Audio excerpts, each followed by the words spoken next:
Le tout premier voyage de Jésus, après sa conception, c'était pour aller consacrer son cousin Jean, pour être son précurseur.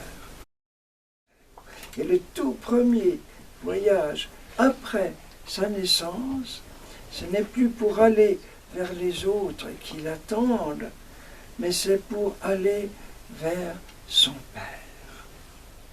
Parce qu'il ne peut pas sauver le monde sans s'offrir à son Père. De toute éternité, il s'offre à son Père.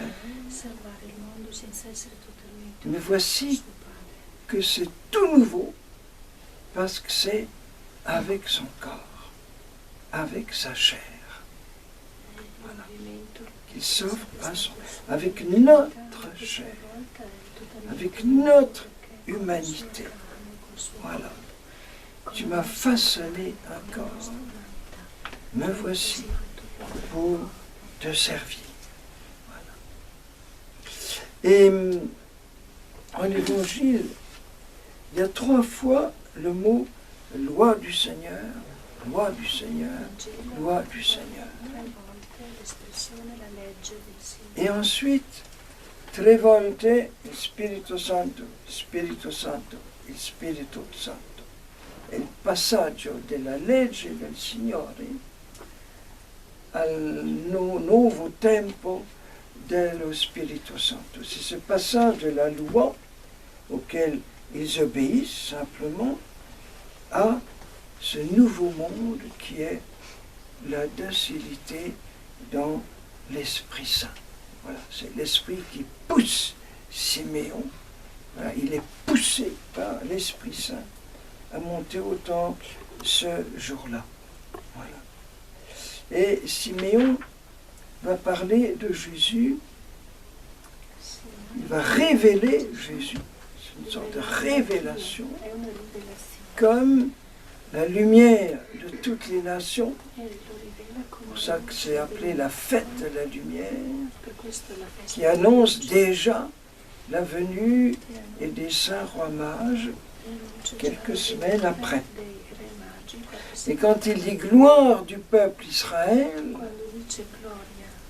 ça fait allusion aux bergers 40 jours avant, quand les petits bergers d'Israël ont vu resplendir dans la nuit la gloire du Seigneur. Voilà. Et si Jésus s'offre à son Père, il veut que ce soit par les mains de Marie.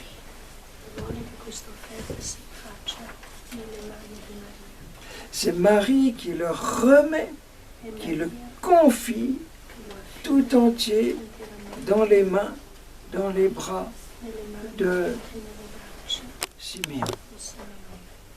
Et Marie fait la même chose avec chacun de nous. À la Sainte Communion, c'est exactement le même Jésus que le petit bébé de 40 jours et que l'Église nous confie, remet dans nos mains.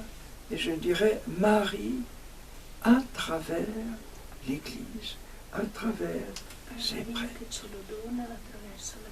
Alors nous sommes vraiment comme Siméon, embrassant, prenant dans nos bras le petit enfant Jésus. Mais pas pour rester juste là, dans nos mains, et puis c'est tout.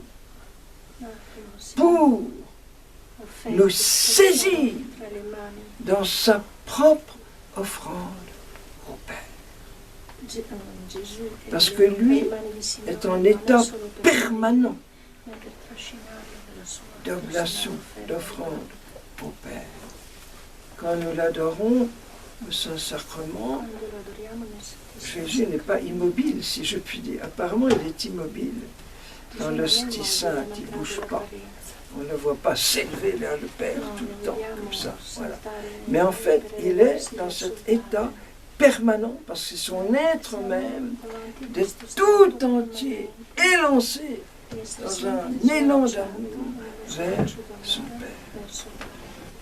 Et donc à la communion, nous le recevons des mains de Marie pour, comme Marie et avec Marie, nous aussi l'offrir au Père. Et je ne peux pas l'offrir au Père si je ne m'offre pas avec lui au Père. Parce que Marie, elle s'offre tout entière au Père avec son petit enfant. Alors évidemment, elle ne pouvait pas tomber tout entière dans les bras du vieux Siméon, qui est déjà très vieux, qui n'aurait même pas pu la porter. Voilà.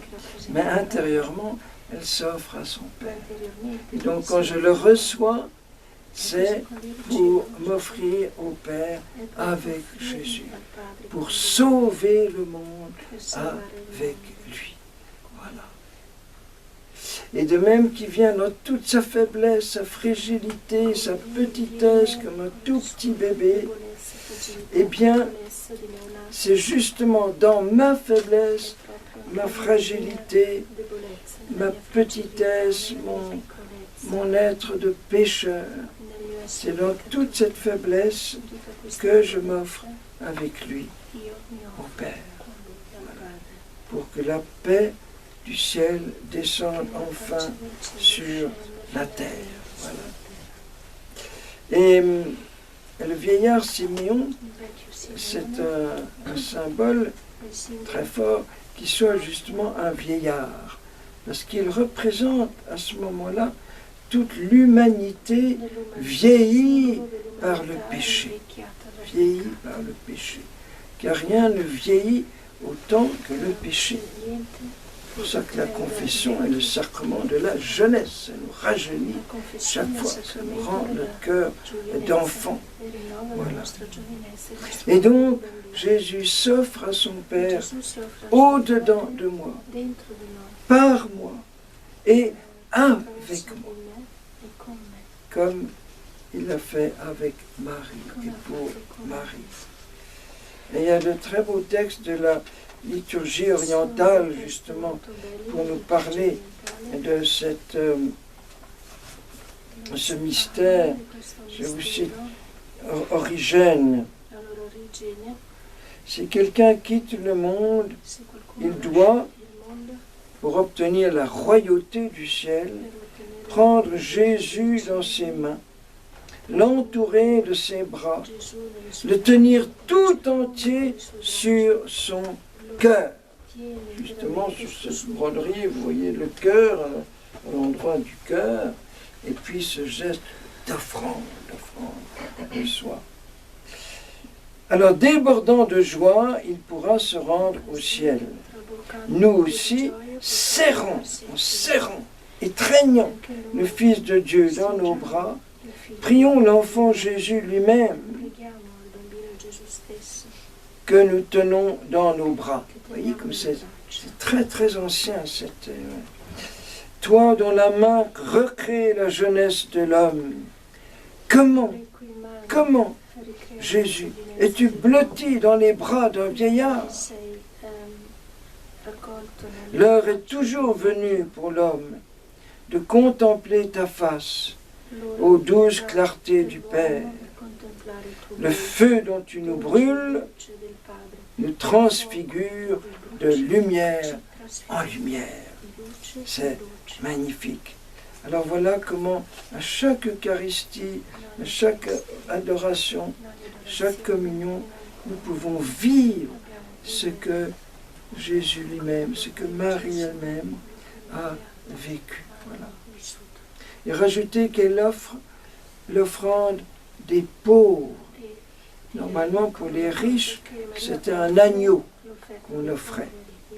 Mais pour les pauvres qui ne pouvaient pas se payer un agneau, donc ça montre qu'ils étaient pauvres, eh bien c'était juste 2 petites colombes. Parce que la colombe était réputée ne pas se débattre, ne pas se défendre quand on le tue, quand on la tue, la petite colombe. Et il paraît qu'elle tend son cou, comme ça, au tueur. Et donc, c'est l'équivalent, dans les petits oiseaux, de l'agneau, voilà, qui ne se défend pas. Très émouvant. C'est pour ça que sur toutes les icônes, normalement, on voit ces deux petites colombes blanches. C'est merveilleux. Voilà. Nous continuerons encore demain à creuser cet immense mystère. Vous comprenez pourquoi l'Église a choisi ce jour comme fête de tous les consacrés. Voilà. Et qui se laisse offrir au Père pour sauver le monde. Ils sont en état permanent d'offrande au Père. Amen. Amen.